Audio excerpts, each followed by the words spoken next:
അവിടുത്തെ കാരുണ്യം ആകാശത്തിന് മേൽ ഉയർന്നു നിൽക്കും.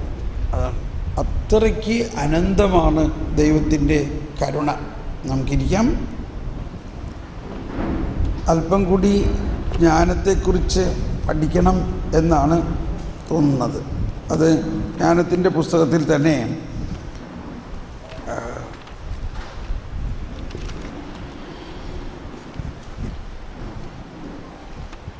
വാസ്തവത്തിൽ നമ്മൾ ദൈവനീതിയെക്കുറിച്ച് കുറേ പഠിച്ചു. ജ്ഞാനം ആരംഭിക്കുന്നത് തന്നെ നീതിയെക്കുറിച്ചുള്ള വലിയൊരു പ്രസ്താവനയിലാണ്. എന്താ പറയുന്നത്? ഭൂപാലകരെ, നീതിയെ സ്നേഹിക്കുവിൻ. മനസ്സിലായോ? നീതിയെ സ്നേഹിക്കുവിൻ.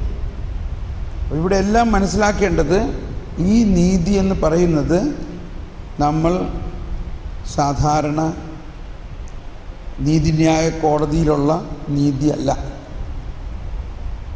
തിന്മ ചെയ്യുന്നവരെ പുറകെ പോയി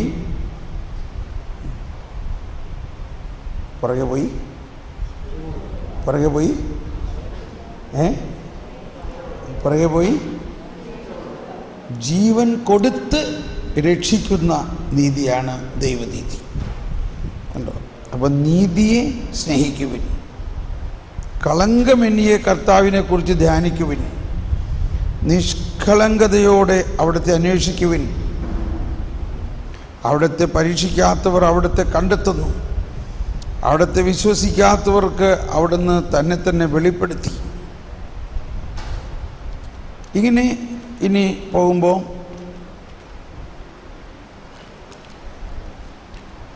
ഞാൻ പെട്ടെന്ന് ഇനി ജ്ഞാനം 12:16 നമുക്ക്, അല്ല അത് 16:12 അല്ലേ? ജ്ഞാനം 12:16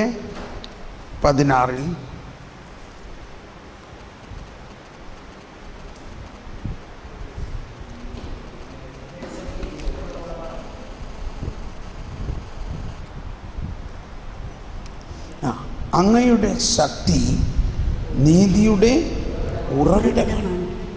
പ്രൈസ് ദി ലോർഡ്. അങ്ങയുടെ ശക്തി നീതിയുടെ ഉറവിടമാണ്. എല്ലാറ്റിൻ്റെയും മേൽ അവിടത്തേക്കുള്ള പരമാധികാരം എല്ലാറ്റിനോടും ദയ കാണിക്കാൻ കാരണമാകുന്നു. എല്ലാറ്റിൻ്റെയും മേൽ അവിടത്തേക്കുള്ള പരമാധികാരം. അപ്പോൾ ദൈവത്തിന് എല്ലാറ്റിൻ്റെ മേലും പരമാധികാരമുണ്ടോ? ആ പരമാധികാരമുള്ളത് കൊണ്ട് ദൈവത്തിന് എന്ത് വേണമെങ്കിലും ചെയ്യാം എന്ന് പറഞ്ഞാൽ, ഇപ്പോൾ അയാൾ രാവിലെ ഒരാൾക്ക് 1 ദിനാറ കൊടുക്കാമെന്ന് പറഞ്ഞു. പക്ഷേ 1 മണിക്കൂർ ജോലി ചെയ്തവനും 1 ദിനാറ കൊടുക്കുന്നത്. നീ ആരെ ചോദിക്കാൻ? അത് എൻ്റെ പരമാധികാരത്തിൻ്റെ ഭാഗമാണത്, ദൈവത്തിൻ്റെ പരമാധികാരം ആണത്. അതിലാർക്കും നമ്മൾക്ക് ചോദ്യം ചെയ്യാൻ പറ്റില്ല.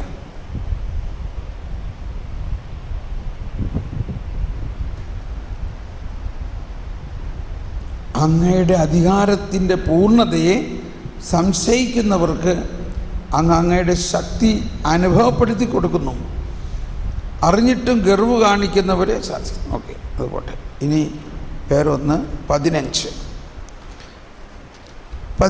ആരംഭത്തിൽ, ഞങ്ങളുടെ ദൈവമേ, അവിടുന്ന് ദയാലുവും വിശ്വസ്തനും ക്ഷമാശീലനുമാണ് എന്ന് പറഞ്ഞെല്ലാവരും. ഞങ്ങളുടെ ദൈവമേ, അവിടുന്ന് ദയാലുവും വിശ്വസ്തനും ക്ഷമാശീലനുമാണ്. അവിടുന്ന് എല്ലാറ്റിനെയും കൃപയോടെ പരിപാലിക്കുന്നു. അടുത്ത വചനം എല്ലാവരും നേരിട്ട് പറയാം. ഞങ്ങൾ പാപികളെങ്കിലും അങ്ങയുടെ ജനമാണ്. ഞങ്ങൾ അവിടുത്തെ ശക്തി അറിയുന്നു. അങ്ങ് ഞങ്ങളെ സ്വന്തമായി കണക്കാക്കിയെന്നറിയുന്നതിനാൽ ഞങ്ങൾ പാപം ചെയ്യുകയില്ല.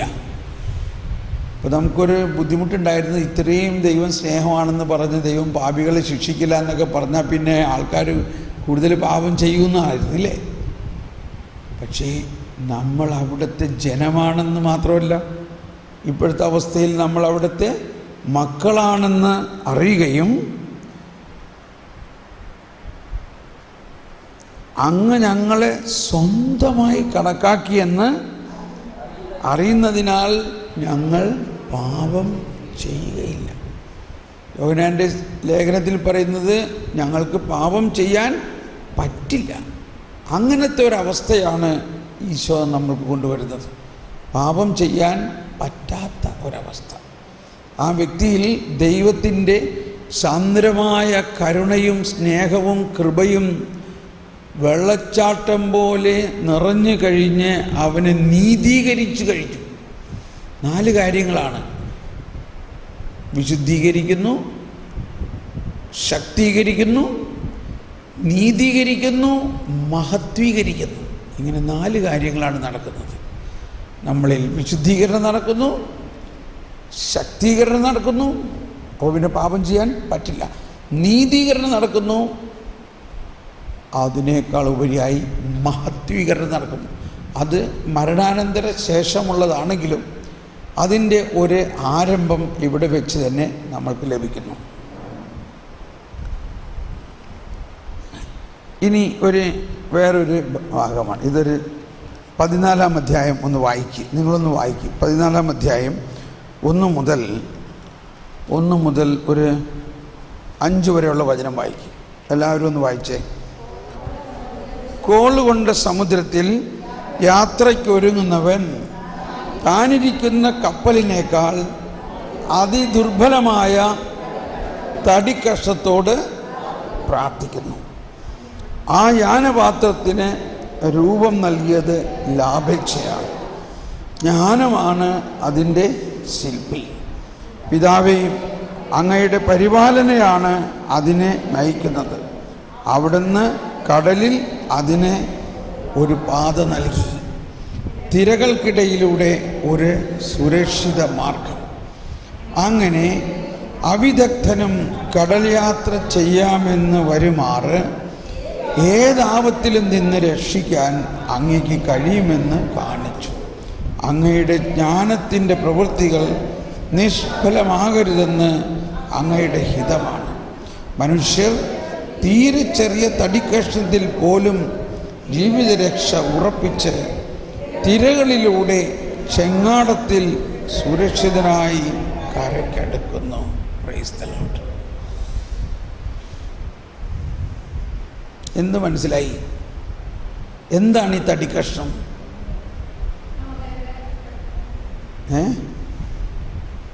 കോളുകൊണ്ട സമുദ്രത്തിൽ യാത്രയ്ക്ക് ഒരുങ്ങുന്നവൻ താനിരിക്കുന്ന കപ്പലിനേക്കാൾ അതിദുർബലമായ തടിക്കഷ്ണത്തോട് പ്രാർത്ഥിക്കുന്നു. കടലിൽ കോളുണ്ടായാൽ പിന്നെ എത്ര കപ്പലായാലും കപ്പൽ പൊളിയാനും മുങ്ങാനുമുള്ള എല്ലാ സാധ്യതകളുമുണ്ട്. കപ്പൽ ഇരുമ്പിൻ്റെയാണ്. പക്ഷേ അതിലൊരു തടിക്കഷ്ണം ഉണ്ടെന്ന് പോലും. എന്താണ് ആ തടിക്കഷ്ണം? അതാണ് ലൈഫ് ബോയ് എന്ന് പറഞ്ഞൊരു സാധനമല്ലേ, ലൈഫ് ബോയ്.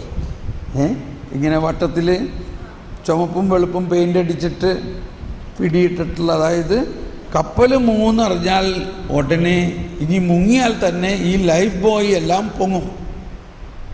അത് മരം കോർക്ക് കൊണ്ടുണ്ടാക്കിയിട്ടുള്ളതാണ്. അത് ഒരിക്കലും മുങ്ങാൻ പറ്റില്ല അതിന്. അപ്പം ആ കപ്പൽ എത്ര വലിയ കപ്പലായാലും കപ്പൽ മുങ്ങാം, പക്ഷേ ഈ ലൈഫ് ബോയ് മുങ്ങില്ല, ഈ തടിക്കഷ്ണം മുങ്ങില്ല. മനസ്സിലായോ എന്താ തടിക്കഷ്ണം എന്ന്? നമ്മൾ ബോട്ടിലൊക്കെ പോകുമ്പോൾ ബോട്ടിൻ്റെ സൈഡിൽ ഇങ്ങനെ വട്ടത്തിൽ കെട്ടിയിട്ടില്ലേ അത് മരം കൊണ്ടുണ്ടാക്കിയതാണ്. ഇപ്പം ചിലപ്പോൾ റബ്ബറിൻ്റെ ആയിരിക്കാം, ചിലപ്പോൾ വേറെ എന്തെങ്കിലുമൊക്കെ ആകാം. പക്ഷേ അതൊരിക്കലും മുങ്ങില്ല. ജ്ഞാനമാണ് അതിൻ്റെ ശില്പി. കണ്ടു? അപ്പം കപ്പലിൽ യാത്ര ചെയ്യുന്ന ആൾ അതിദുർബലമായ ഈ തടിക്കഷ്ണത്തിലാണ് അവൻ്റെ മുഴുവൻ പ്രത്യാശ. കാരണം അത് മുങ്ങില്ല. ഇനി എന്താണ് ഇവിടുത്തെ പ്രധാന യുക്തി? ആ യാനപാത്രത്തിന് രൂപം നൽകിയത് ലാഭേച്ഛയാണ്, ജ്ഞാനമാണ് അതിൻ്റെ ശില്പി എന്നെല്ലാവരും പറഞ്ഞ് ജ്ഞാനമാണ് അതിൻ്റെ ശില്പി. ഇനി കേട്ടോട്ടോ. പിതാവേ, അങ്ങയുടെ പരിപാലനയാണ് അതിന് നയിക്കുന്നത്. ഇപ്പോൾ കപ്പൽ അപകടമായി, കപ്പൽ മുങ്ങി, നമ്മൾ തടിക്കഷത്തോ പിടികൂടി. ഇനി എങ്ങനെ കരക്കെടുക്കും? എങ്ങനെ കരക്കെടുക്കും? അതാണ് അവിടെ പറയുന്നത്. അവിടുന്ന് കടലിൽ അതിന് ഒരു പാത നൽകി, തിരകൾക്കിടയിലൂടെ ഒരു സുരക്ഷിത മാർഗം. അതായത് ഈ തടിക്കഷ്ണത്തിൽ, അല്ലെങ്കിൽ ഇത് ചെങ്ങാടം പോലെയുള്ള ഈ തടിക്കഷ്ണത്തിൽ നമ്മൾ തൂങ്ങിക്കിടക്കുകയാണ്, നമ്മളിരിക്കുകയാണ്. അതിന് തുഴയൊന്നുമില്ല. തിരകൾ ഉണ്ടാകണം. തിരകൾ ഉണ്ടായാൽ മാത്രമേ ഈ തിരകൾ ഈ തടിക്കഷ്ണത്തെ തെന്നിച്ച് തെന്നിച്ച് തെന്നിച്ച് എവിടെ കൊണ്ടുചെല്ലും? കരക്കടുപ്പിക്കും. അപ്പോൾ തിരകൾ വേണം. ഇനി അതിൻ്റെ സാംശീകരണം എന്താണ്? അങ്ങനെ അവിദഗ്ധനും കടയാത്ര ചെയ്യുമെന്ന് വരുമാറ്, രണ്ടാമത് ഏതാപത്തിൽ നിന്നും രക്ഷിക്കാൻ അങ്ങേക്ക് കഴിയുമെന്ന് കാണിച്ചു. എന്നെല്ലാവരും തേറ്റ് പറഞ്ഞ്, അങ്ങനെ ഏതാപത്തിൽ നിന്നും രക്ഷിക്കാൻ അങ്ങേക്ക് കഴിയുമെന്ന് കാണിച്ചു. അങ്ങയുടെ ജ്ഞാനത്തിൻ്റെ പ്രവൃത്തികൾ നിഷ്ഫലമാകരുതെന്നത് അങ്ങയുടെ ഹിതമാണ്.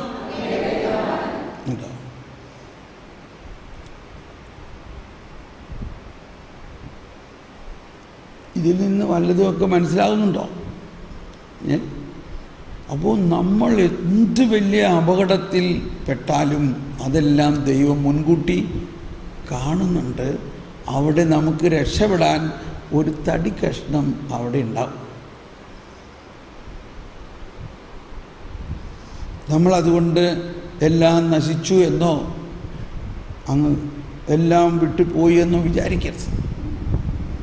ഈ ഇടയ്ക്ക് ഒരു സഹോദരി അവരുടെ ഒരുപാട് പ്രശ്നങ്ങൾ പറഞ്ഞപ്പോൾ ഞാൻ പറഞ്ഞു, 14-ാം അധ്യായം ഒന്ന് വായിച്ച് നോക്കാൻ പറഞ്ഞു. അത് വായിച്ചു. അവർ പറയാൻ, ഞാനത് കുറേ പ്രാവശ്യം വായിച്ചു, ഇനിയും എനിക്കിത് വായിക്കാൻ തോന്നാണ്. എന്തോ ഒരു വലിയ രഹസ്യം അതിൽ പറഞ്ഞേക്കുന്നത്.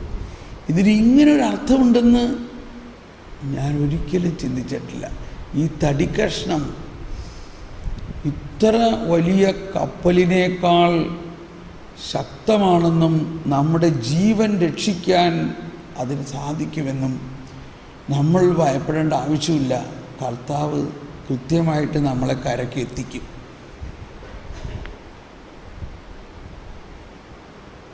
നമുക്കൊന്ന് സ്തുതിച്ച് പ്രാർത്ഥിക്കാം. പരിശുദ്ധാത്മാവേ നന്ദി. Hallelujah, hallelujah.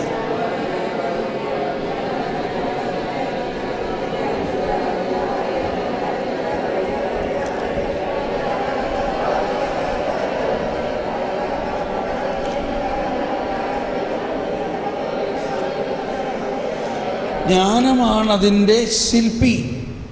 അപ്പോൾ ജ്ഞാനമാണതിൻ്റെ ശില്പി. ഈ ജ്ഞാനമാണ് ശില്പി എന്ന് പറയുന്നതിനെ ഞാനിത് നിർത്തിപ്പോകാമെന്ന് വിചാരിച്ചതാണ്. ഇപ്പോൾ വീണ്ടും ജ്ഞാനത്തിലേക്ക് തന്നെ പോകണം. ക്ഷമിക്കണം. സോളമൻ കുറേ നാൾ ജ്ഞാനത്തിന് വേണ്ടി പ്രാർത്ഥിച്ച് കഴിഞ്ഞപ്പോഴാണ് സോളമൻ പറയുന്നത്, ഞാൻ പിന്നീടാണ് മനസ്സിലാക്കിയത് ജ്ഞാനമാണ് എല്ലാറ്റിനെയും നയിക്കുന്നത്, ജ്ഞാനമാണ് അതിൻ്റെ mother. She is the mother of everything. അതെവിടെയാണ്? 7-ാം അധ്യായത്തിൽ വേറൊരു കാര്യം നമ്മൾ ശ്രദ്ധിക്കാനുള്ളതും കൂടി പറയാം. സോളമൻ പറയുകയാണ്, എല്ലാവരെയും പോലെ ഞാനും മർത്യനാണ്, മണ്ണിൽ നിന്നുള്ള ആദ്യ സൃഷ്ടിയുടെ പിൻഗാമി. ഓക്കെ, അതെല്ലാം കഴിഞ്ഞു. എന്നിട്ട് 7-ാം അധ്യായത്തിൽ 7-ാമത്തെ വചനത്തിൽ പറയാണ്, ഞാൻ പ്രാർത്ഥിച്ചു, എനിക്ക് ജ്ഞാനം ലഭിച്ചു. ഞാൻ ദൈവത്തെ വിളിച്ചപേക്ഷിച്ചു, ജ്ഞാന ചൈതന്യം എനിക്ക് ലഭിച്ചു. ഇത് കേൾക്കുമ്പോൾ നമുക്കുണ്ടാകേണ്ട ഒരു ചിന്ത, സോളമൻ രാജാവായിട്ടും പ്രാർത്ഥിക്കുമായിരുന്നു. നമുക്കാണ് പ്രാർത്ഥിക്കാൻ സമയമില്ലാത്തത്. രാജാവായിട്ടും ഇത്രയും വലിയ ഒരു ഓഫീസറായി ലോകത്തിലെ ഏറ്റവും വലിയ ഓഫീസാണ് ഇസ്രായേലിലെ രാജാവ് എന്ന് പറയുന്നത്. എന്തോ ഒരു ഉത്തരവാദിത്വമുള്ള എന്തോ ഒരു വലിയ കാര്യങ്ങളാണ്. അദ്ദേഹത്തിൻ്റെ കോടതിയിൽ നീതിന്യായം നടത്തുന്നത് കേൾക്കാനും കാണാനും ദൂരദേശത്ത് നിന്ന് ആൾക്കാർ വരുമായിരുന്നു. ആ രാജാവ് പ്രാർത്ഥിച്ചു. എന്തിനു പ്രാർത്ഥിച്ചു? ജ്ഞാനത്തിന് വേണ്ടി പ്രാർത്ഥിച്ചു. ഇപ്പം നമ്മൾക്ക് കിട്ടുന്നൊരു ധ്വനി ഇതാണ്, തോമസ് പോളെ ഞാൻ പ്രാർത്ഥിച്ചു, എനിക്ക് ജ്ഞാനം കിട്ടി. നീ പ്രാർത്ഥിച്ചാൽ നിനക്കും കിട്ടും, പ്രാർത്ഥിച്ചില്ലെങ്കിൽ അവിടെ കിടക്കും. നേരെ കിടക്കണ കണക്കാണ്. പറയാണ്, രാജാക്കന്മാരും ജനിച്ചപ്പോൾ നിങ്ങളെപ്പോലെയൊക്കെ തന്നെ ആയിരുന്നു. നമ്മളെല്ലാം ഒരേ മാതിരിയാണ് ഭൂമിയിലേക്ക് വന്നത്, ഒരേ മാതിരി തന്നെ നമ്മൾ ഭൂമിയിൽ നിന്ന് പോവുകയും ചെയ്യും.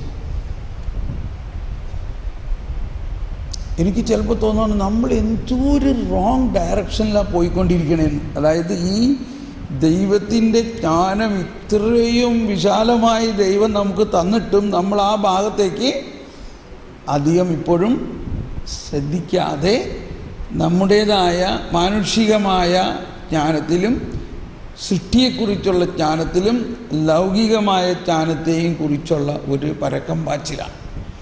അപ്പോൾ അവിടെ പറയുന്ന വേറൊരു കാര്യമുണ്ട്, ജ്ഞാനം കിട്ടുന്നതിന് നമ്മളെ സഹായിക്കുന്ന ഒരു കാര്യമാണ്. ഇനി സോളമൻ പറയുന്നത് ഈ ജ്ഞാനത്തെ എന്ത് പ്രിയോറിറ്റി കൊടുത്തു എന്നുള്ളതാണ്. സോളമൻ പറയുകയാണ്, ഞാൻ എൻ്റെ ചെങ്കോലിലും സിംഹാസനത്തിലും വലുതായി വിലമതിച്ചു. അതാണ്, ചെങ്കോലിലും സിംഹാസനത്തിലും അധികം അവളെ ഞാൻ വിലമതിച്ചു. കണ്ടോ, ഇസ്രായേലിലെ രാജാവേ. ഇന്നത്തെ കാലഘട്ടത്തിൽ നോക്ക്, നമ്മൾ പൊസിഷനുകൾക്ക് വേണ്ടിയും കസേരകൾക്ക് വേണ്ടിയും സ്ഥാനങ്ങൾക്ക് വേണ്ടിയും സ്ഥാനമാനങ്ങൾക്ക് വേണ്ടിയുമെല്ലാം ഒരുപക്ഷെ കൂടുതൽ ആഗ്രഹങ്ങളോടെ ബുദ്ധിമുട്ടി ഓടുകയാണ്. പക്ഷേ ഇവിടെ സോളമൻ പറയുകയാണ്, ചെങ്കോലിലും സിംഹാസനത്തിലും അധികം അവളെ ഞാൻ വിലമതിച്ചു. ഇനി ഒരു 3-4 കാര്യങ്ങളാണ് പറയുന്നത്. അവളോട് തുലനം ചെയ്യുമ്പോൾ ധനം നിസ്സാരമാണെന്ന് കണക്കാക്കി. അനർഘരത്നവും അവൾക്ക് തുല്യമല്ലെന്ന് ഞാൻ കണ്ടു. അനർഘരത്നവും അവളുടെ മുൻപിൽ സ്വർണം മണൽത്തരി മാത്രം, വെള്ളി കളിമൺ. അപ്പോൾ സോളമൻ്റെ ആ പദവിയേക്കാൾ കൂടുതൽ സ്നേഹിച്ചു, പൊസിഷനേക്കാൾ കൂടുതൽ ജ്ഞാനത്തെ സ്നേഹിച്ചു, വലിയ സ്വർണവും രക്തത്തെക്കാൾ കൂടുതൽ സ്നേഹിച്ചു. ഇനി അടുത്തത് പറയുന്നത് ആരോഗ്യത്തെക്കാളും സൗന്ദര്യത്തെക്കാളും കൂടുതൽ ജ്ഞാനത്തെ സ്നേഹിച്ചു. പ്രകാശത്തേക്കാൾ കാമ്യമായി അവളെ ഞാൻ വരിച്ചു. അവളുടെ കാന്തി ഒരിക്കലും ക്ഷയിക്കുകയില്ല. അവളോടൊത്ത് അടുത്ത പോയിൻ്റാണ് ഞാൻ പറയാൻ ആഗ്രഹിക്കുന്നത്. പ്രത്യേകിച്ച് അവളോടൊത്ത് എല്ലാ നന്മകളും എണ്ണമറ്റ ധനവും എനിക്ക് ലഭിച്ചു. ഇനി അതിനുശേഷം പറയുകയാണ്, അവയിലെല്ലാം ഞാൻ സന്തോഷിച്ചു, ജ്ഞാനമാണ് അവയെ നയിക്കുന്നത്. എങ്കിലും, ഇനി അടുത്ത പോയിൻ്റാട്ടോ, എങ്കിലും അവളാണ് അവളുടെ ജനനി എന്ന് ഞാൻ ഗ്രഹിച്ചില്ല. നമ്മൾ ഇത്രയും സമയം പഠിച്ചതെല്ലാം ജ്ഞാനം കിട്ടിയാൽ ജ്ഞാനത്തെ ഉപയോഗിച്ച് നമുക്ക് കാര്യം നടത്താം, ഇല്ലേ? ഇതല്ലേ നമ്മൾ പഠിച്ചതെല്ലാം? ജ്ഞാനം കിട്ടിയാൽ ആ ജ്ഞാനം ഉപയോഗിച്ച് നമ്മൾക്ക് വലിയ കാര്യങ്ങൾ ചെയ്യാം. അങ്ങനെ തന്നെ സോളമനും വിചാരിച്ച് കുറേ ജ്ഞാനം കിട്ടിക്കഴിഞ്ഞപ്പോൾ സോളമൻ മനസ്സിലായി, അങ്ങനെയല്ല. പിന്നെ എങ്ങനെയാ? അവളാണ് ഇതിൻ്റെ ജനനി, സകലത്തിൻ്റെയും ജനനി ജ്ഞാനമാണ് എന്ന് പറഞ്ഞാൽ നമ്മൾ കുശവൻ്റെ കയ്യിലെ കളിമണ്ണ് പോലെ ആണെന്ന് വിചാരിച്ചാൽ മതി. അപ്പോൾ ജ്ഞാനമോ കുശവൻ. ജ്ഞാനത്തിൻ്റെ കയ്യിലെ ഒരു പെൻസിൽ പോലെ നമ്മളെ അങ്ങ് വിട്ടുകൊടുത്താൽ ആ ജ്ഞാനം നമ്മളെ ഉപയോഗിച്ച് കാര്യങ്ങൾ നടത്തിക്കോളൂ. അവളാണ് ഇതിൻ്റെ ജനനി. She is the mother of everything. ആ അർത്ഥത്തിലാണ് നമ്മൾ നേരത്തെ കേട്ടത്, ആ ജ്ഞാനപാത്രത്തിന് രൂപം നൽകിയത് ജ്ഞാനമാണ്, ജ്ഞാനമാണ് അതിൻ്റെ ശില്പി. ഇത് മനസ്സിലാവില്ല. ഇത് മനസ്സിലാകാനായിട്ട് എന്ത് ചെയ്യണം? സോളമന് തന്നെ ഇത് മനസ്സിലായത് കുറേ നാൾ ജ്ഞാനത്തിന് വേണ്ടി പ്രാർത്ഥിച്ച് ജ്ഞാനം കിട്ടിക്കഴിയുമ്പോഴാണ് ഇത് മനസ്സിലായത്.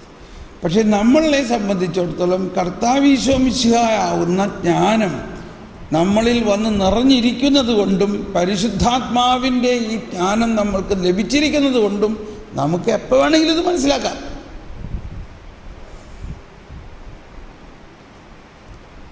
ഒന്നുകൂടി ഞാൻ പറയാം. നമ്മൾ ഇത്രയും സമയം പ്രാർത്ഥിച്ചതും പഠിച്ചതും എല്ലാം അതാണ് ആദ്യ സ്റ്റെപ്പ്, ജ്ഞാനം ലഭിക്കണേ. അപ്പോൾ നമ്മൾ ഉദ്ദേശിച്ച് ജ്ഞാനം ഉപയോഗിച്ച് നമുക്ക് കാര്യങ്ങൾ ചെയ്യാം. പക്ഷേ ഇപ്പോൾ മനസ്സിലാക്കുന്നത്, ജ്ഞാനം കുറേ കിട്ടിക്കഴിഞ്ഞപ്പോൾ മനസ്സിലാക്കുന്നത്, ജ്ഞാനം ഉപയോഗിച്ച് നമ്മൾ കാര്യങ്ങൾ ചെയ്യുകയല്ല, അതിനേക്കാൾ ശ്രേഷ്ഠമായ ഒന്ന് ജ്ഞാനം തന്നെ നമ്മുടെ കാര്യം ചെയ്യണം. ജ്ഞാനം തന്നെ നമ്മുടെ കാര്യം ചെയ്യണം. നമ്മളങ്ങ് വിട്ടുകൊടുത്താൽ മതി. അവളാണ് അതിൻ്റെ ജനനി. She is the mother of everything.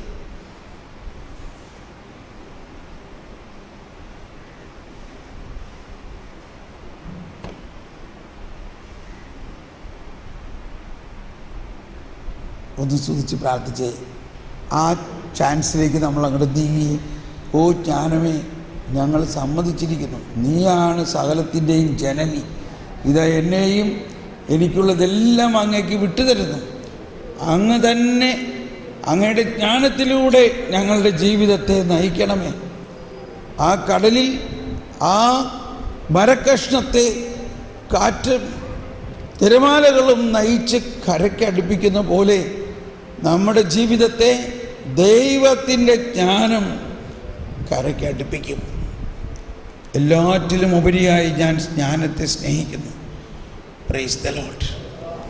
അപ്പോൾ ഇത് പറയുമ്പോൾ വീണ്ടും ജ്ഞാനത്തിലേക്ക് തന്നെ പോവുകയാണ്. 1 കൊറിന്ത്യോസ് 1-ാം അധ്യായത്തിൽ 1-ാം അധ്യായത്തിൽ 30-ാമത്തെ വചനത്തിൽ പറയുന്നത് ഇതാണ്: അവിടുന്നാണ് യേശുക്രിസ്തുവിലുള്ള നിങ്ങളുടെ ജീവിതത്തിന്റെ ഉറവിടം അവിടുന്നാണ്. ദൈവം അവനെ നമുക്ക് ജ്ഞാനവും നീതിയും വിശുദ്ധീകരണവും പരിത്രാണവുമാക്കി.